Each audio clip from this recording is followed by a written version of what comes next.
tuning in to the online broadcast network, AFTERBUZZ TV. Over 20 million weekly downloads in over 150 countries, and your #1 source for after-show entertainment.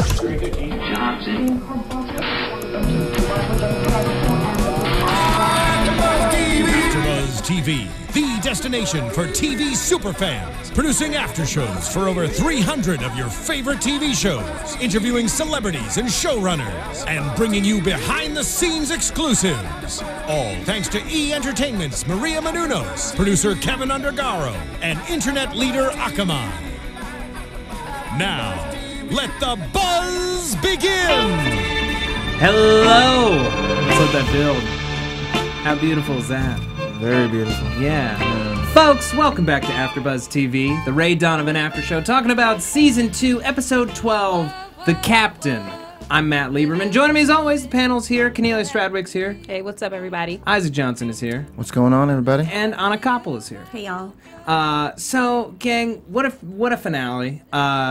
I was kind of blown away. Like, we were watching the previously on package, and it's just like, is this really how many storylines we have to wrap up in an hour? And amazingly enough, everything was covered. It was like brutally efficient. Yeah. This episode and how it tied up all these strings, while still leaving us in kind of an ambiguous place going forward. And we're going to talk about all of it. What'd you guys think? Did you like this episode? Did you like this season? Yeah. Yeah, it was good. It was a good way to finish it off. Mm-hmm. Yeah, like you said, a lot of things tied up. I was like, I had the same thought of like, how the heck is this all going to come together? And then, oh, I guess that's how. Yeah. I thought it was really interesting. You know, last season, it ended with Ray on the beach, sort of bloody, and his family coming to him and sort of snuggling up with him, and this deeper understanding. And I think, you know, the way they ended this season with Abby sort of checking in with him, Ray, and this whole season has been sort of like this psychological exploration into Ray, and I just thought it was interesting to end this season like, what's going on in his mind, you know, where does this leave Ray? There's just so much that happened. I just thought it was an interesting choice to leave off there. Yeah. Oh, yeah. It was a fascinating blend of tones, too, because you've got Ray's just sort of steady march into darkness. We had a couple of big shocker moments, a couple of shocking deaths, but then also we have this, like, madcap black comedy that is Mick's storyline, where we're, like, watching him chase and fight his way as he's trying to get some semblance of something, winding up with this money, which none of us thought he was going to get, which he totally doesn't deserve, but Mick with money is something a little interesting and dangerous because we haven't seen that before. Yeah, it sets up season 3. Yeah.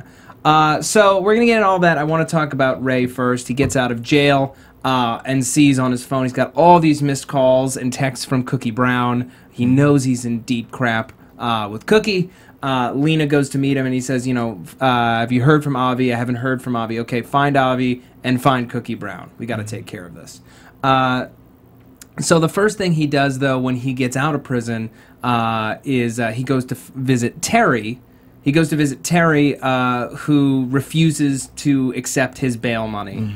And Ray makes it clear to him, you have to be on the outside. You can't be in here just because you feel guilty now about something that you did. There's a good chance I'm going to go away, and I need you to watch over my family, because if you don't, Mickey will. And that's like words that immediately get under his skin. I think he knows that that's the trigger to snap Terry into action. I mean, Terry is, I guess, more of the conscience of the family, or at least he kind of is to me. And I think he knows that appealing to him in that way, and also appealing to him with the whole, like, you're a good man and that sort of stuff. Because I feel like, I mean, other than that Terry's with a married woman, he's other than that, he's a pretty good guy.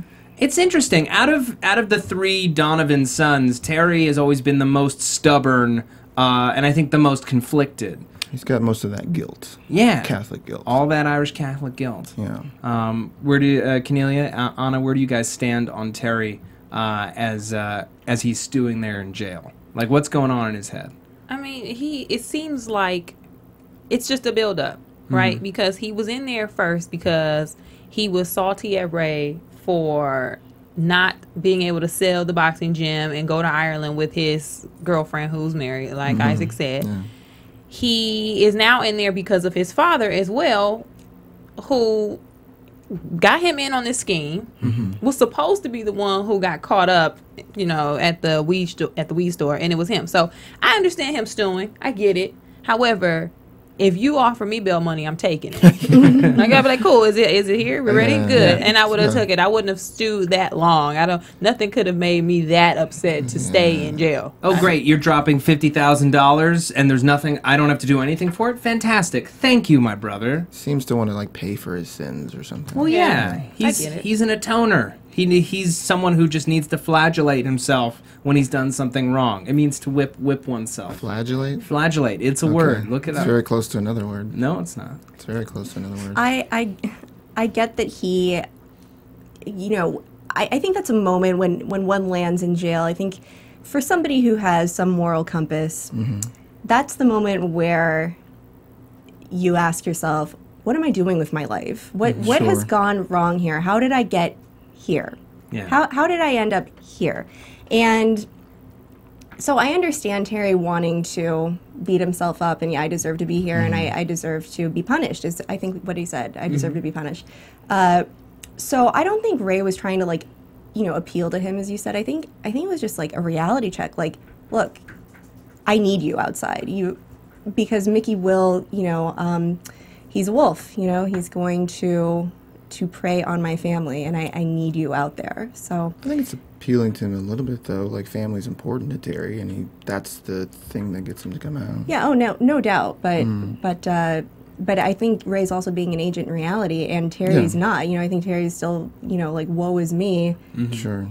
Do we think he's punishing himself for the priest thing? Like, he's obviously feels like he belongs there because of something he did. I think that's definitely part of it. If in his mind, I'm sure on some level, if Ray had never killed that priest, then things would never have gotten more complicated between him and his lady love. Right. And he still holds himself partially accountable. It's interesting. I'm trying to think about these three brothers and what they represent, or just how they all work, because they're so very different. Ray, he's the pragmatic. He's the most pragmatic of the brothers. He sees the world as it is, and he's going to do whatever it takes to make it work for his family and to protect them, even if it means doing terrible things. Meanwhile, Terry is kind of an idealist. He thinks that the law is the law. He should be held to society's standards. We all have to be better men if the world is ever going to get better. And then we've also got Bunchy, who is the most emotional of the three, but at the same time is still so incredibly scarred from his past experiences that we can't really know who he would have been, without it. In any case, Ray leaves Terry stewing. He gives him the bail bondsman card, and he's like, "Hey, man, think about it. When you're ready, you call that bondsman." Sure. So Ray and Cookie, he calls up Cookie. And he's like, do you want to see the tape? He's like, oh, I've seen the tape. And we're like, oh, shit. Yeah. How on earth did you get the tape? You think you're the only person working for me, Ray Donovan? It's not true. So Cookie is setting up for his son's birthday party. With ponies. With ponies and everything. Yeah. It's like, you better be... I love that moment where he's looking at his kid on the pony. He's like, smile. You better smile. Spend all that money. I like the juxtaposition from him being like a hardcore killer and then having ponies at his kid's birthday party. I'm like, yeah. All right. I also love his bodyguard when he frisks Ray and he finds a gun. He's like, it's a kid's birthday party, Ray. Come on, man. Do you not have any decency? Yeah. Like our boss does. Yeah, exactly. So, yeah, he goes and he has this sit down with Cookie that gets interrupted by Cookie's son, Alphonse, where Cookie's like, we got a serious problem. Snowflake's on that tape. What are we going to do about this, Ray? And Ray's like, well, I don't have your money here, but I can get it to you. We have to keep my girl safe. Yeah. So, what do you guys think? What did you guys think about this scenario? Did you think that we were definitely leading up to a Cookie versus Ray, shoot off, or did you think that there was any situation where these two would wind up both alive by the end of this episode? If this were real life, then what happened really would have happened. Somebody would have had to die. Yeah. You can't let someone like Cookie, think about it. Recon and Marvin didn't really do anything to Cookie. Except, Recon probably had like a little talk back session. It was just a regular beef, and he killed both of them. Yeah. So the fact that he now knows Ray's daughter saw everything that happened, Ray had to take care of it, because otherwise Cookie would have eventually killed Bridget, or Ray, or both. Well, and like Ray said, or like Cookie said, I don't want to have to be looking over my shoulder my whole life. Like, they both have to be looking over their shoulders their whole life. So one of them had to go. Yeah. Anna? Yeah, no, I mean, there is no way that they were both coming out of this alive. I also found it just sort of off topic, so creepy that Cookie would always refer to her as Snowflake. Yeah, to Ray. Yeah, to Ray. Yeah, just very icky. Like dehumanizing too. Like it not just well, objectifying for sure. I don't know that I would go as far as dehumanizing, but definitely objectifying and it's 6 one half dozen in the other. I don't know. Yeah, well, calling somebody like a thing versus their name is kind of dehumanizing. All right, dehumanizing, but whatever. It's to do it to Ray's face and at the same time be saying, "I'm a father too. I get it. I get it." Is just you can't trust this it's guy. Certainly disrespectful. I bought Alfonsi's ponies. I mean, we're obviously the same person, right? Right. And I also love the line where he's like, these motherfuckers like to party. Yeah. These little kids. They're like, fun. Yeah. With his son sitting on his lap. Yeah. So funny. Daddy, what does that word mean? Oh, he knows what that word Don't you worry, his dad was in motherfucker. prison. Yeah. He knows. That was his first word. Yeah. So he asked Ray, what did she say to the cops? Ray says she told them the truth, that they were high and she got out, before that even happened. She didn't see anything.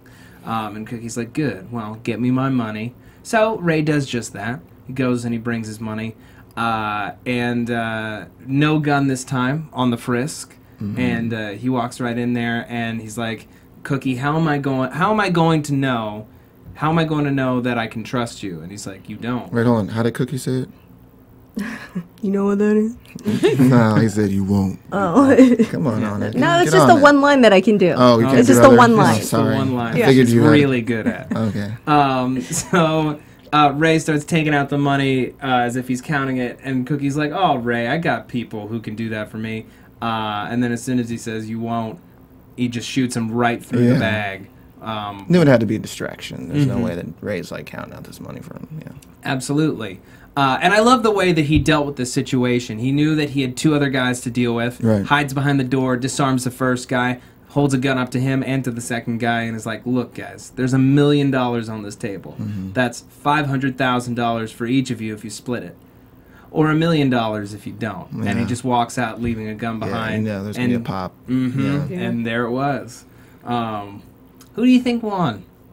The little dude. The little dude? He was closer. He was quicker. closer to the gun. Yeah. Big dudes ain't that quick, you know. You never know. So well, I would just different seeing. I mean, even though we loved Omar, he was a great guest, but I actually felt pretty good that he got shot. Yeah, absolutely. I kind of liked He deserved it. Yeah, I mean, he's a bad guy, Yeah.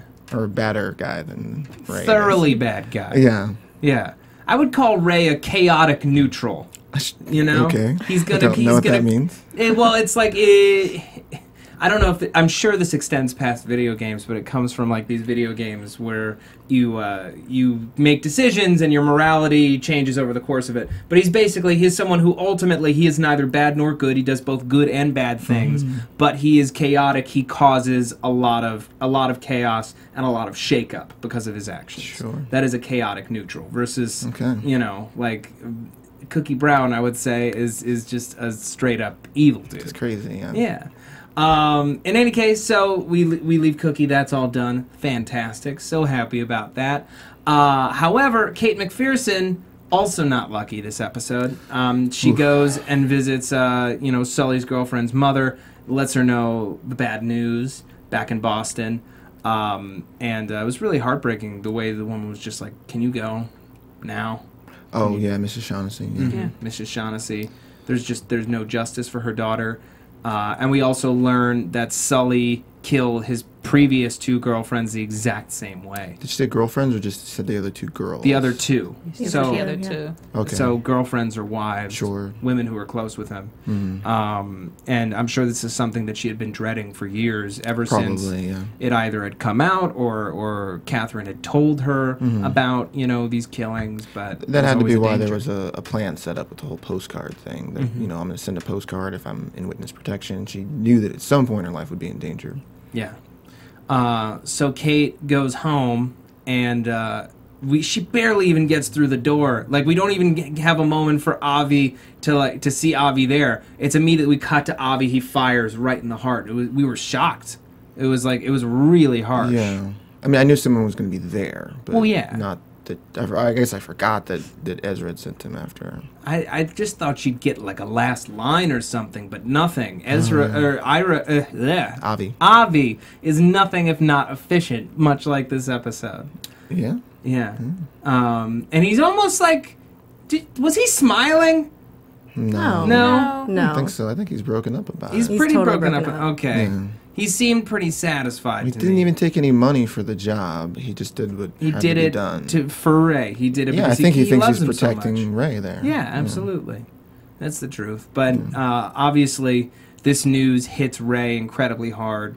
Lena tells him that he's going to have to sit down. He's in no mood to do that. But upon hearing it, he takes a seat. He takes a seat and he thinks about it because this is the last thing he could have wanted.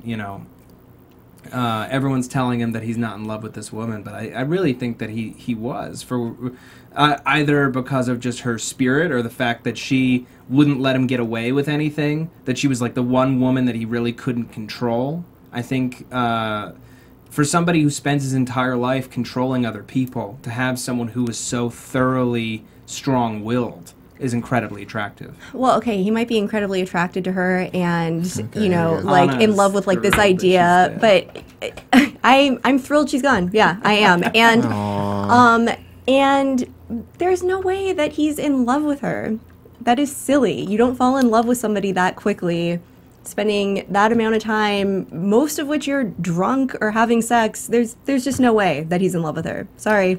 It's not how it works. Well, I'm not surprised that she died. I think we knew that, didn't we? You said that, Yeah, she was toast. You can't go trotting around asking these types of people these types of questions and not expect that something is going to happen.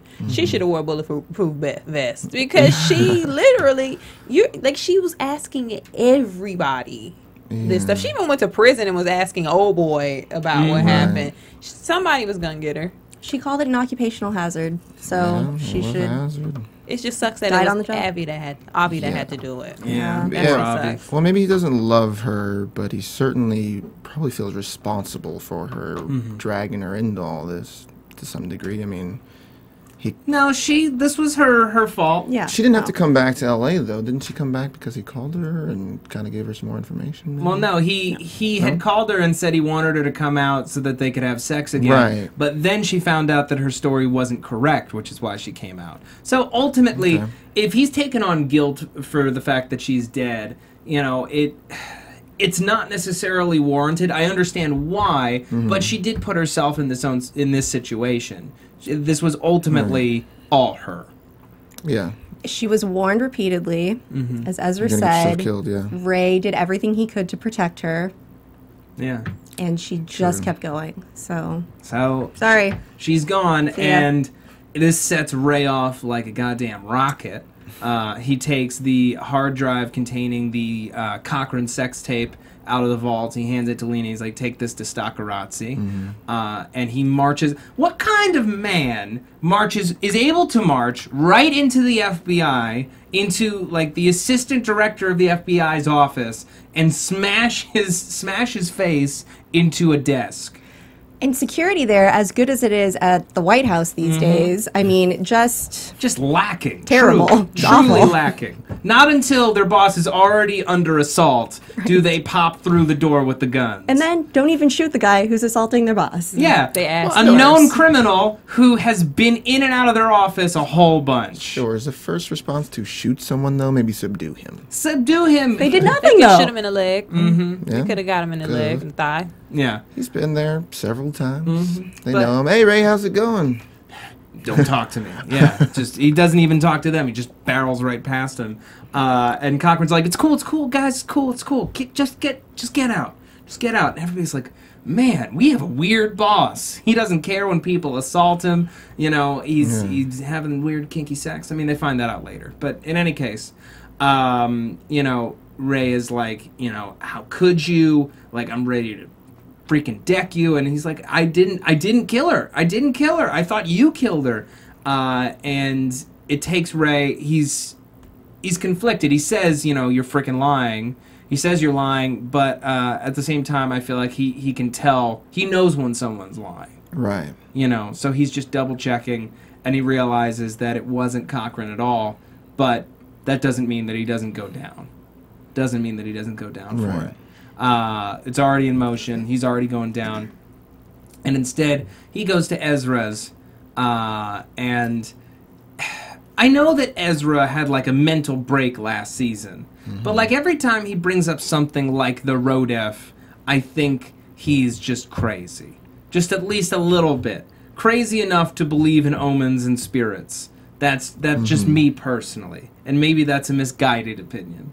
What do you guys think? Don't know that it's misguided. It's because he said it's like the Rodef. Like, well, that's what you do to the Rodef, I guess, which maybe in I don't know, the That's proverb his or version wherever of it came. pragmatism. Yeah. Yeah. Go ahead. He's steeped in his rich Jewish heritage. He believes this stuff. It's a tradition that's been carried on for many generations. I don't know. I feel Of like killing I'm a reporters. pretty culturally rich Jew, and I don't know about many murder traditions that have like survived to modern days. Just because you haven't carried them out doesn't mean they haven't survived. Okay, that's fair. Is that part of Temple that you missed, maybe? I don't know. Yeah, maybe guys I missed that in Sunday school. Read Leviticus, read Deuteronomy. It's nuts in It's there. It is nuts. kind It's of nuts. nuts, yeah. It's so. Yeah, I don't know that he sounds. That I think he's really concerned, and he said to Ray, "I love you, and Avi loves you," and I believe those statements are true. Yeah. And I think Ray has become very confused and a little bit lost lately. And Well, the whole season, yeah. yeah, and I think that You think Ray wants to go to jail? I don't think he wants to go to jail, but I think that I think that Ezra did what he thought was best. I don't think that he did anything malicious to hurt Ray. I think that he did what he thought was best for himself and the company and for Ray and his family and everybody. And if this were last season, would Ray have a problem with it? Before he started down this whole, you know, this different path and met Kate, if this were before, I kind of think that Ray would just be like, okay. If you know, if the girl he was kicking it with got killed and they had to do it because she was threatening to blow up everybody's situation, I don't think before he would have had a problem with it. So maybe Ezra is like, what's your problem? Before, you would have been okay. Sure. Well, and this girl's dangerous, too. She Yeah. can get you in prison. Protect yourself, man. Yeah. Truth. I honestly, I thought that Ezra was going down this episode, but instead, Ray just follows up on the threat that he made last episode or a couple episodes ago. Last episode.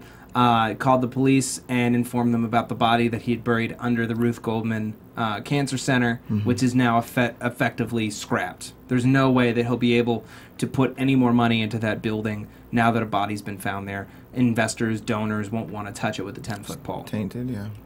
Tainted. So, yeah. Well, so what does this mean for Ray and his relationship with Ezra and Ray and Avi's relationship? I mean, what happens from here? I think Ezra he's his enemy now. Ezra loves him. However, Ray overstepped. In Ezra's mind, it seems like that Ezra will think like, you overstepped. So I see him as an enemy.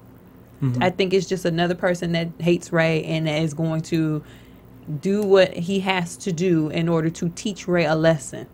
Because like a father does, if you do something wrong to your dad, he has to teach you a lesson. How he teaches you, that's up to him. But I think it's going to turn into that. You don't think that Kate's murder is the lesson?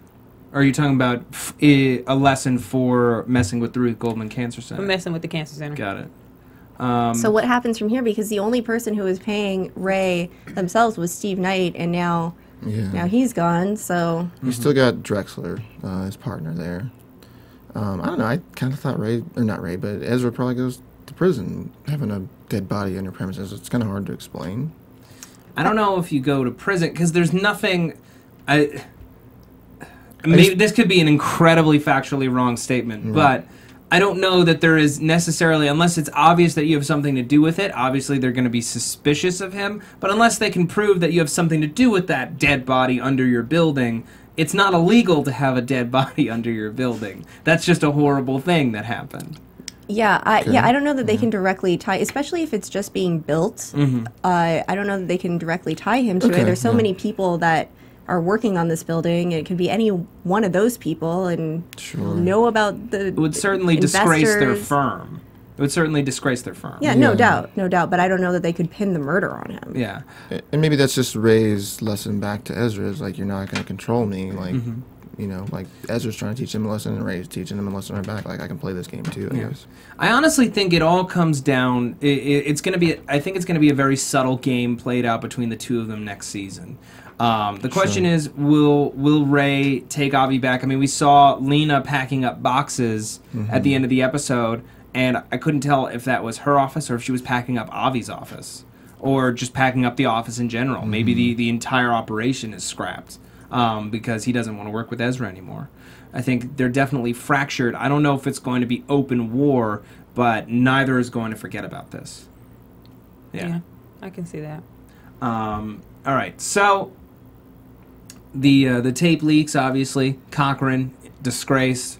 Everybody's watching it, even his assistant. With the sound up. She didn't even turn the volume down. At the office. You got to sneak when you're at work. You got to turn it on mute or put your headphones in. I don't know how often that scenario comes up with your boss. Yeah, why? When that's your boss, what do you have to be embarrassed about? That's your boss that needs to be embarrassed. I don't know. People randomly could have at least, like, die or watched it kill through her themselves. hand. Or no, she put her headphones on and then she, Yeah. discreet. Yeah. The other story we had to wrap up this week was the ongoing saga of Ashley, Steve, and Bob. Poor Bob. Poor Bob, who did not... He just wanted to protect her. He's just a creep, man. Yeah. I mean, he masturbated in her car. But he also was just trying to keep her safe. Yeah, I think he was trying to leave her a gift or something. You know? Yeah. He just wanted to be close to her. Yeah. Yeah. Yuck, you guys. Yeah. It's Yuck. pretty yuck. Yeah, it's pretty gross. Pretty yuck, but he didn't deserve to die. This Steve Knight, we learned, is a full-on psychopath who is... I think we knew that from the beginning. I mean, we always had a sense of it. Well, all that, like, Zen stuff, and even the stuff he was saying to Ray later, like, you're beautiful when you're angry. I was like, is he going to kiss him? I think he wants to. He beat up the guy at the auditorium. Oh, yeah. And threw him in a closet. Yes, This guy's nuts. Yeah, but we didn't know that he was just, like, a flagrant murderer who was just cool with it. Going to be beating women, I guess. Well, yeah, I mean, that too. We had a tip off to it last episode, but didn't know that was a thing. Well, I mean, Ashley had agreed that it was just part of their sexual play. Sure, But, in this episode, Ray presses her, and she finally admits that it's not cool and that he has been hitting her. And I love how Ray dealt with it. He didn't kill him. He got him to put himself in his own trunk and then had Ashley call the police. I loved it. But he says something that I think is potentially very, very damaging to Ray before he gets in. He says, I always knew that we were the same, Ray, right from the moment that I met you. And he says, we're the same, aren't we? He asked the question. We're the same. And I hope that Ray, the same way that Bunchy hears something that I hope that he doesn't internalize, I hope that Ray doesn't think of himself that way, because that can take him down an even darker road, to think, like, am I really the same as this guy? He says that he's just trying to help people, but then he's just, freely killing people. I'd have to hope that Ray has a better opinion of himself than that, but honestly, I can't be sure after this season. Well, the people that he kills are the priests that harmed him and his brother. He kills Cookie because he was going to harm his daughter. He's not just killing people. Yeah. I think it's the last resort when it's what needs to be done. Mm-hmm. And he doesn't hit women. That's true. Yeah. He doesn't hit Abby. But he does strangle them when they bring up his molestation during sex. Yeah. Yeah, and he'll think shake him Ray- around, I guess. I think he sees a little bit of himself in him. Because why? Remember when he first went over to his house? Like he needed guidance, and he was the one who could potentially try to help him. He fell asleep on his couch. He saw him swimming naked in the ocean. Guess what? He gets butt naked and swims in the ocean. I think he already sees himself a little bit in him. Yeah. So if it gets darker, we'll see. But I think it's already kind of there. I saw some of that stuff as part of him being lost, though, and looking for answers. And maybe this guy has answers for me, because he might have some insight into me, but I think ultimately he decides he's not like him. Yeah. I think that Ray admired how much Steve owns his dark side. Yeah. But then he sees how far it goes in this episode. And he's like, yeah, I would never get to that point. I never want to be that person. This is not a good person. He deserves to go away. Yeah. Whatever happened to that flash drive? From the camera? Yeah. Oh, still has it, I guess. Still has it.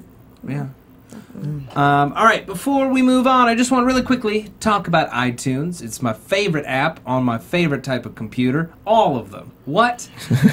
Now, folks, I say it every week, and only because it's the truth. The best way to support AfterBuzz TV is to go to iTunes and rate and review the shows that you listen to or that you watch on YouTube. It's quick, it's easy, it doesn't cost you a dime, and it's the best way for us to attract more people to our network. It's the best way for us to get sponsors that keep our lights on and our doors open. It's also how we get guests, so you're helping everyone out across the board. And we have 2 new reviews this week. 2 new reviews from Love Justified. That's a cool name. Great podcast. Love the show. Think the storyline with Abby and the cop just went way too fast. Oh, there's some criticism here about that show. Finale would be great. Heist was hysterical. What a crew. Thanks again for an entertaining podcast. Oh, you're very welcome. And a second one that is very long, so I'm going to try to give you the Reader's Digest version of this. But they said we were comparable to the Talking Dead. Oh, What? Thank you very much. Knoxville 73, quite honestly, this is a must-listen podcast for all things rated Donovan, and it's presented with many of the same positives as Hardwick's Walking Dead post-game show after. I'm going to skip ahead a bit because it is pretty long. I often agree with their opinions, and even when I disagree, it's enjoyable to see the many different takes in this credible show provide. You're all fantastic, and being a father and a caregiver and special needs child and not having anyone to chew the Ray Donovan water cooler fat with, I really look forward to your great podcast each week. Kudos to all. Well, thank you very much. Thank you so much. Thank you for writing in. So yeah, folks, just go to iTunes, rate and review the shows. It's the best way to support us here at AfterBuzz, and we really, really appreciate your support. All right, so Abby and Jim. So first of all, I love this moment when Jim comes to the door and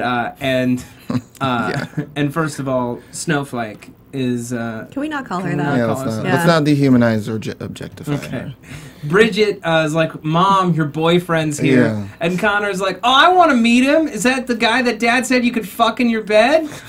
These And kids. just that's like, weird. this Family. family. Yeah. Oh, What man. is going on?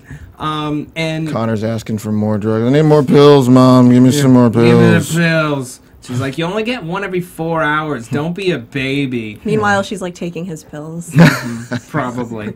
Off camera. Yeah. So he apologizes. He's like, I'm sorry. I just couldn't, you know. And she's like, she breaks down, oh, I never should have asked you. I shouldn't have asked you to put yourself in that situation. And he's like, I love you and I want to protect you. And she's like, how can you protect me? And you know, later in the episode, he's like, Wait, you're confusing scenes because Am I first, confusing yeah, scenes? because first she was so rude to him again. Angry. Yeah, she's like, Alright. "Don't touch me. Can't do anything to help me. Get out of here. You shouldn't come here. Yeah. You shouldn't be here. Don't ever come here." Yeah. What are you doing here? This is my house. And the only thing that Jim sees wrong with the situation, he's like, "Ray just got out of jail. We have time. You won't even be here for a while." Like, what is the matter with you? You are in another man's house. You are in. but he said that I could fuck you in your bed. He said it. Your Yeah. son just said. Yeah, they're both awful. They're Anyway, terrible people. Yeah. Now Abby seems to think that the law should do what she wants it to do. Like, he was just supposed to put that large wad of Coke on Cookie. Everything was going to be fair and square. He's going to get locked up for eternity, thrown in the hole.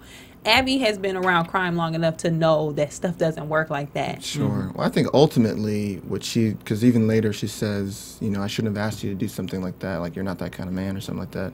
Ultimately, she realizes she needs Ray. Yeah. Because Ray is that kind of guy to just go do what needs to be done. And she has a realization while he's sprung at her front door, like trying to, you know, move in or something. I don't know. Or I guess 2 bunk beds. Like, Well, he's trying to move her into his place. you can stay here, which is like not Truesdale. He bought 2 IKEA beds, and now everything is okay. Come No, on. we're not gonna be Move into my house in Van Nuys. It's almost entirely paid off. You know, you can. I can give you a little money for groceries, not a lot because we're on a budget. You could get a job. I thought that moment she's looking at that room like, what have I done? Mm-hmm. This is what I've been heading towards. I think I'm going to run away with the towhead man here and like Thumbhead. Towhead is what she said. Yeah, he looks like a toe. Or I thought it was a thumb. And that sad little room, I was like, Yeah. come on. Now do you see what you've been doing? And also, like, yeah, I mean, Bridget and Connor are both teenagers. They should not be sharing a room. It's totally inappropriate. Yeah. Not There's the only right 2 age. beds there. Is that room for them or is that room for her and No, Bridget? it was for For the Bridget and kids. Connor. Okay, and then 'Cause she's she's going gonna to stay in the sleep in the big bed. bedroom? Okay. Yeah, obviously.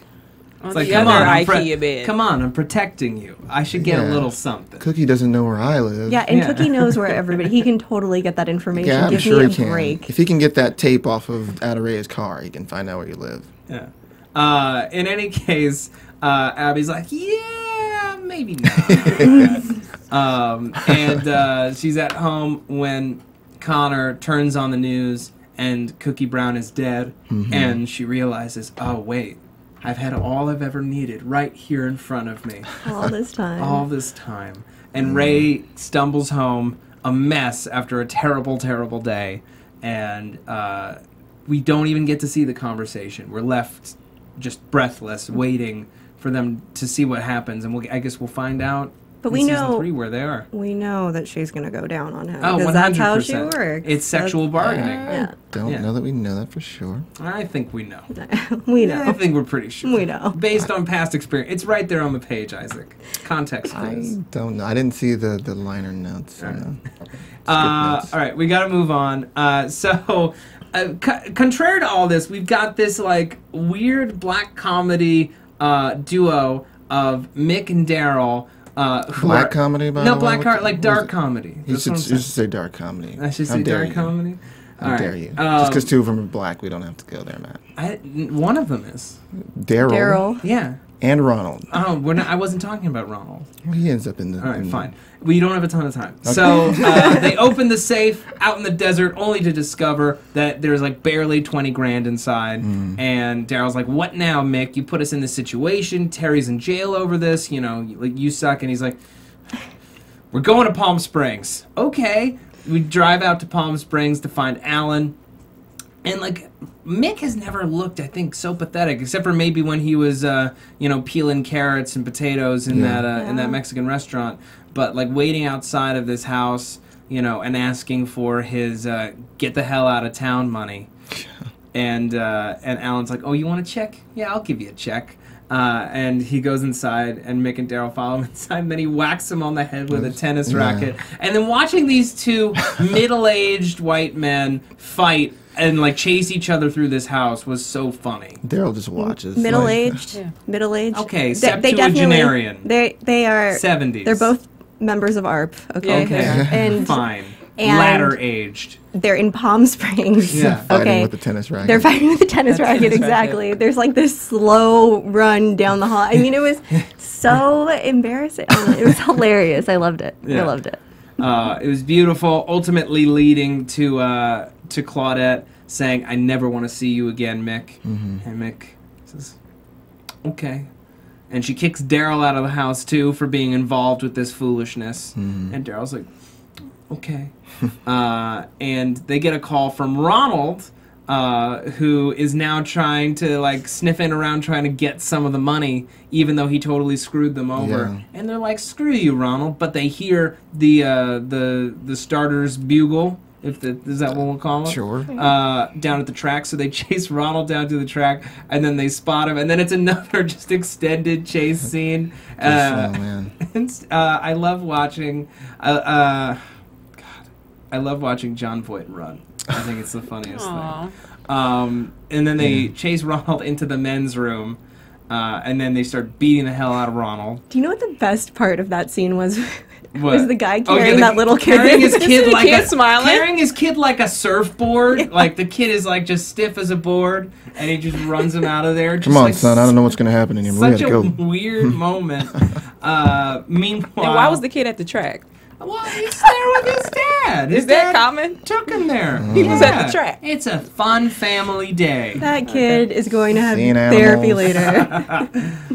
Yeah, no, when I was like 7, I remember I was in this bathroom with my dad, and then He had just blown my whole college fund. Yeah. Anyway, Ronald's like, no, don't hurt me. We got to put everything on this horse. We only have 10 minutes. This is what must be the longest 10 minutes ever, because they go to check out that horse, and then Mick has another one of his wacky, probably dementia visions. Yeah, well, he's not even high this time, but he hears Colleen's voice. Does anyone feel like he maybe has like early onset dementia or something, Alzheimer's maybe? He just got whacked in the head, though. That's true. And he didn't even clean himself up. Yeah, he just wandered around. Napkin over a Chipotle napkin in the car. You didn't have nothing. Yeah. And he gets this vision, and it's his Don't bet on Papa Stash. dead lady friend. The captain. Bet on the captain, because you are the captain. And he bets the whole 20 grand, and Daryl's like, why am I doing this? Finally, I had money to start a business, and I'm going to have nothing all over again. God damn it, Mick. And Ronald puts all of his money on it, and shockingly enough, the captain wins, and they win $1 million. Gosh. That surprised me. I could have sworn they would lose. Right? Yeah, I thought there's no way they're going to win. Yeah, but it shakes things up. The status quo is shifted, and it brings a nice windfall to Terry, who's still going to have to go to prison unless Ray takes care of it next season. He throws out all of his Ireland tapes. He gives a big stack of money. I love this moment where Mick starts paying him out, and he's like, "Keep counting. Like, how dare you stiff me? You know, I went to jail for you. I'm gonna go to prison for you. Yeah. Don't stiff me." And Mick's like, "Well, you weren't there to place the bet, so I figured you wouldn't want more money." It's like Still a scumbag. Yeah. and he gives like a nice chunk of it to Potato Pie, and he's like, fix up the gym. This place looks like shit. Yeah. So we've got Mick, who's got all this money. Daryl now has money, I assume. Ronald has money. I don't know if we'll see him again. But Terry's in a bad way. Bunchy, we checked in. Unfortunately, we're running low on time. But Bunchy, confessed his fears to the Snap group, and they were like, "No, like just because you have those fears does not mean that you would do those things. Yeah, You've never been attracted to children. You're not watching kiddie porn. You're not aroused by children. Like you're okay. Like these thoughts are fine." And Stan has a little reconciliation with him. And they rekindle their friendship tentatively, gingerly. Yeah. As long as you keep your distance. Yeah, but what makes me so sad? Bunchy goes and he tells Patty, about what happened to him and the fact that he never would touch Clifford, and it's still not enough for her. That doesn't make me sad. I think it's a step in the right direction. He's learning about. He's been a sexually anorexic. He's never dated anybody. So he's learning how this works and. This stings a lot, maybe, but now he's learned, that just because I'm scared about this doesn't mean it's going to happen, and next time I'm going to start with honesty and maybe somebody who doesn't have a kid. But I feel like her saying that to him, saying that if you can't know for sure, then I can't know for sure, places doubts back in his head. Well, I mean, that's real life, though. If you tell a woman with a child that this is what happened to me and I thought I was scared, but today I'm not scared. Yeah. That's a decision that I'm not saying most mothers, probably most mothers would make.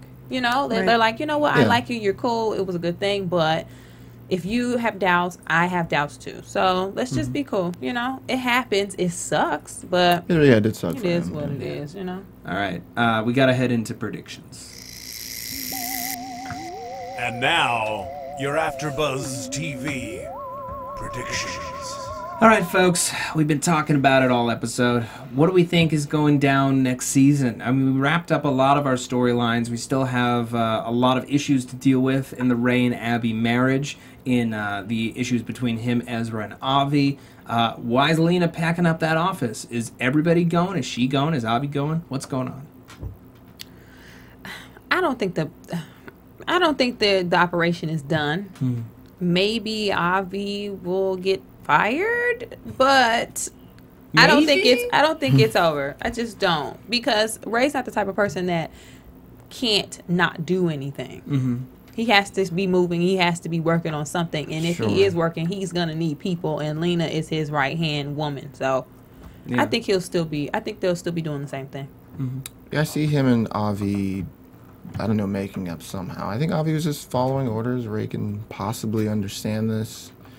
But, I mean, ultimately, just to me, it seems like he's just sort of back to just doing his job. I mean, obviously, he's really sad with that last final shot, but I don't know. I see him just, I don't know, getting back to the usual.